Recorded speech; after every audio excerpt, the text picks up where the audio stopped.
Hi, my name is Erin, and I'm going to do a demonstration on how to hand sew a simple stitch for a quilt.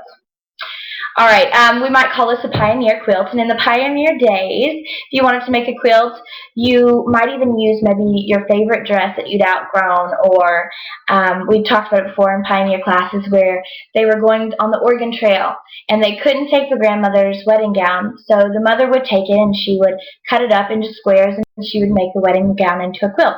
So if you don't have any fabric from the store with you, you may can even go through your house, ask your mom if it's okay, and grab something that's special to you, like an old shirt that you used to wear that you've outgrown, and maybe you can cut it up and make it into your quilt. So the first thing you're going to need, though, is you will need fabric. Whether it's some you find around your house or some you buy at the store, you're going to need fabric, and you'll need to cut them into squares. The second thing you're definitely going to need is some thread. And it needs to be probably the color that would match your fabric so that it wouldn't be noticed. But really, just to do this first quilt, you could probably use any color you wanted to. Last, you are definitely going to need a needle.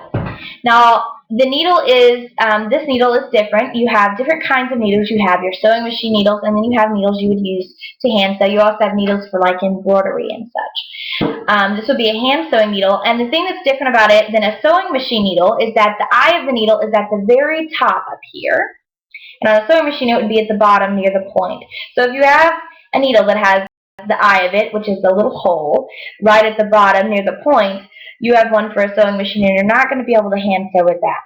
You'll want one that has the eye, the small hole, right at the top, okay? And that's far away from the point, so on the opposite end of the point.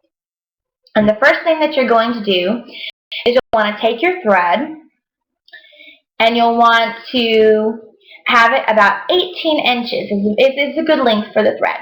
So about 18 inches of thread, and then you'll cut it, okay? And I already have some that I cut earlier. About 18 inches, which seems a little bit long. That's okay because you're going to double it. So you'll take one end of the thread, and you're simply going to poke it through the eye of the needle, which is that small hole at the top of the needle, which is not easy to do on webcam, so give me just a second. But I think that's one of the hardest things to do anyways. Alright, once you get it through, you're going to pull it like so until both the ends of the thread meet. So it will look like this, okay? So it'll be doubled, basically. You're going to have two of the strands. It's the same strand of thread, but you're doubling it over. Alright? And that's just going to make your stitch tighter, so it's not going to come apart once you sew your fabric together. The next thing you're going to need to do is you're going to tie a knot up at the top of your thread. And this will just make sure that when you sew your fabric together, it doesn't come undone at the end. You don't want your fabric coming undone at the end, because then when you open up your fabric and it all comes out and all your work is undone. Alright, once you have your knot, you may want to do 2 or 3 knots even just to make sure that it doesn't come out. You're going to take your fabric. You can lay your needle and thread aside for just a second, but don't lose it. I've done that before.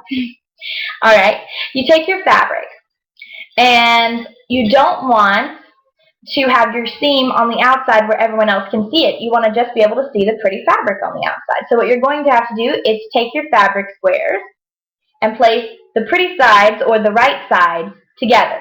So your fabric is going to be basically, it's going to be inside out. Now you'll want to make sure that all the ends of fabric match up, so your squares match up together, and you're going to have inside out fabric. Now I've chosen pink thread, even though I'm using blue and white fabric, just so you can see what I'm doing. First thing you're going to do is you're going to poke your needle through both of the pieces of fabric, through the 2 pieces of fabric, right up here in one of the corners. So it's going to look like this at the back, if you can see, and you want to make sure you pull it all the way to where you've knotted the thread, okay? And my needle's coming out on the other end. So now I'm going to poke my needle through the blue side of the fabric, which may be whatever color for you, but through the blue side for me, until it comes out on the white side, okay? Then I'm just going to pull it tight, and that's my first stitch. So I have my first stitch done. Now I'm going to poke it through the white side till it goes to the blue, and I'm going to pull it tight again, alright? This is called the straight stitch. Now I'm going to poke it through the blue side. You may have to turn your fabric so you can see what you're doing and make sure you're keeping it on a line. Pull it through again. There we go. And then just keep going. So I'm poking it through the white side and it's going to come out on the blue side. Now I poke it through the blue side until it comes out on the white side. Just keep going, and you'll want to keep your stitches pretty close together, just so that when you, when you open it up, you don't see big gaps in your stitching. And you can just keep going with that, going from each different side to the other. So now I'm going through the white to the blue again. Now from the blue to the white. And you would just go with that until you get to the end of your fabric. So I'm going to go ahead and go a little faster, and you can take the time you need to take. I'm just going to show you, that way you'll know what to do when you come to the end. So let me keep going, and you may need to, since you're maybe just beginning with this stitch, may need to flip your fabric each time you get to the other side. But once you get a little more used to the stitch, you won't have to flip your fabric. You can just stay on the one side, and you'll learn the feel of the fabric in the needle. Alright, so I'm going to get mine to the end, and I'll show you what it looks like once it's finished. And I'll show you how to do the knot at the end so that you don't lose all your stitches at the end. How sad would that be, right? You got all the way to the end and lost your stitches. Just a second. Alright, so there are two ways to end this, and I'll go ahead and show you. This is what it looks like when it's done. So this is a straight stitch, and it's just sewn all the way down in a straight line. Okay? Now you can't just cut the thread, because then it would all come undone once you opened it. So you want to knot it. So there's two different ways to do that. You can take your thread and make a loop with it, which is just simply you can grab your thread up here at the top and twist it, and then there's a loop. And then you would take your needle and you would poke it through the loop that you have there. And then you would make sure that the loop worked its way down to the bottom of the fabric right there, where you would have a nice knot right at the fabric. And you could do that a few times. So you would make the loop with your thread, and then you would simply poke your needle through the loop, and then work the loop all the way down to the bottom.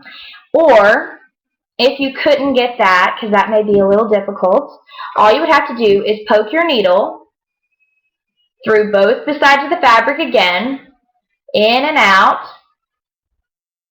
of the same exact place. So you just want to go in and out the same spot, probably 5 to 7 times. You want to make sure it's nice and thick little spot there.